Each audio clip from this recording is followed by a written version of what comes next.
CM Revanth Reddy ప్రమాణ స్వీకారం చేసిన తొలిసారి ప్రధాని మోదీ కలవడాన్ని స్వాగతిస్తున్నామని అన్నారు మాజీ ఎంపీ బోయినపల్లి వినోద్ కుమార్. రాష్ట్ర సమస్యలపై ప్రధానికి వివరించి రాష్ట్రానికి రావాల్సిన నిధులపై వివరించడం సంతోషమని అన్నారు. తెలంగాణ రాష్ట్రం వచ్చిన తర్వాత ఆంధ్రప్రదేశ్ విభజన చట్టంలో వివరించిన నిధుల విషయంలో చాలాసార్లు కేసీఆర్ మోదీని కలిశారని, కేసీఆర్ ప్రధానిని కలిసిన ప్రతిసారి చూస్తామని చెప్పారు తప్ప ఒక్క రూపాయి ఇవ్వలేదని విమర్శించారు. విభజన చట్టంలో ముఖ్యంగా రహదారుల విషయంలో ఎన్నోసార్లు విజ్ఞప్తి చేసినా ఒక్క హామీ కేంద్రం నెరవేర్చలేదని ఆగ్రహం వ్యక్తం చేశారు.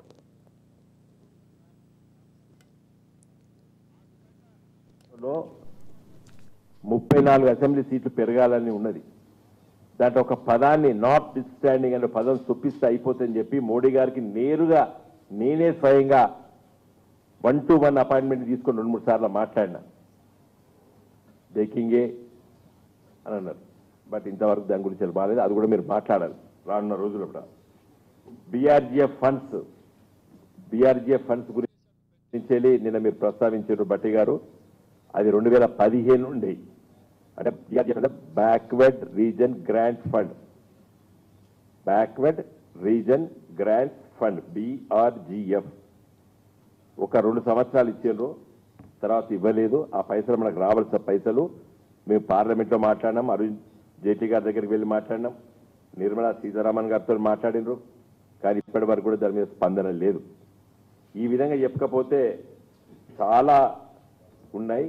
విభజన చట్టంలో చెప్పిన కొన్ని ఉన్నాయి, విభజన చట్టంలో చెప్పని చాలా ఉన్నాయి.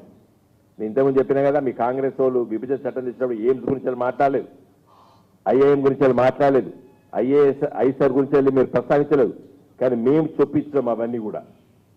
కాబట్టి మరి నవోదయ విద్యాలయాలు గ్రామీణ ప్రాంతాల్లో తెలివైనటువంటి పిల్లలకు మంచి చదువు లభ్యత ఉంటుంది.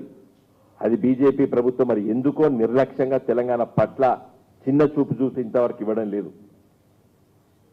కాబట్టి మరి రానున్న రోజుల్లో పట రేవంత్ రెడ్డి గారు, బట్టి విక్రమార్క గారు, ఇంకే మంత్రులు పోతారో వాళ్ళకి అందరు తెలిసి ఇప్పుడు మా దగ్గర పనిచేసినటువంటి ఆనాటి కొంతమంది నాయకులు ఇప్పుడు మీ దగ్గర ఉన్నారు, మంత్రులుగా ఉన్నారు. కాబట్టి వీళ్ళకి అందరికి తెలిసి ఈ విషయాలన్నీ కూడా. కాబట్టి మీరు ఇంత సుదీర్ఘంగా నేను ఎందుకు చెప్తున్నానంటే, నిన్న మా పైన మీరు ఆరోపణ చేసేందుకు నేను ఈ వివరణంగా ప్రెస్ మీట్ పెట్టా. సాత్సారం చేసిండ్రు, నిర్లక్ష్యంగా ఉన్నారు, బీజేపీ పైన ఒత్తిడి తీసుకురాలేదన్నట్టు మీరు చెప్పుకొచ్చారు. నిన్న కేసీఆర్ గారు 10ల సంఖ్యల సార్లు తిరిగి యాసకొచ్చి ఇంకా కలుసుడు బంద్ చేస్తాం. అసలు విషయం చెప్తున్నాను మీకు. ఎన్నిసార్లు తిరుగుతారు ఒక ముఖ్యమంత్రి గారు? తిరిగి యాసకొచ్చి ఇంకా కలుసుడు బంద్ చేస్తాం. చాలా మందికి తెలియదు. ఇప్పుడు మీ దగ్గర ఉన్నటువంటి రేవంత్ రెడ్డి గారు, మీ అఫీషియల్ పిఎస్ గారు ఉన్నారు. సీఎం ఆఫీస్ అంటే గదే ఉంటుంది, గవే కంప్యూటర్లు ఉంటాయి, గవే లేఖలు ఉంటాయి. బటన్ వస్తుంది, అన్ని